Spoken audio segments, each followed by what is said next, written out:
پاک فوج نے طالبان رجیم کے کشتوں کے پشتے لگا دیے ہیں۔ پاکستان نے جنوبی پکتی کا صوبے میں 5 افغان پوسٹوں پر قبضہ کر لیا ہے۔ پاکستان کا پرچم لہرا دیا گیا ہے۔ قبضے میں آنے والی پوسٹوں میں 2 شوال کے مقامات، اس کے علاوہ 2 انگور اڈا اور 1 زرملان کے مقابل ہے۔ پاک فوج نے طالبان رجیم کے کشتوں کے پشتے لگا دیے ہیں۔ پاکستان نے جنوبی پکتیکا صوبے میں 5 افغان پوسٹوں پر قبضہ کر لیا ہے۔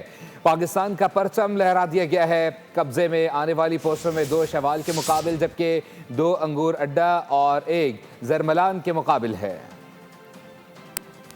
خواجہ خضر سیکٹر، افغان الفا پوسٹ، شبال بیلی، افغان پوسٹ 2، چھنڈا پوسٹ اب افغان کے نہیں رہے۔ پاک فوج کے جوانوں نے سب سے لالی پرچم لہرا دیا۔ فتنہ الخوارج اور فتنہ الہندوستان کو منہ توڑ جواب دے دیا۔ سیکیورٹی فورسز کے مطابق جوابی حملوں میں افغان طالبان فورسز کو بھاری جانی اور مالی نقصان اٹھانا پڑا۔ پاک فوج نے موثر کارروائی کے دوران انگور اڈا کا افغانی ٹرمینل بھی تباہ کر دیا۔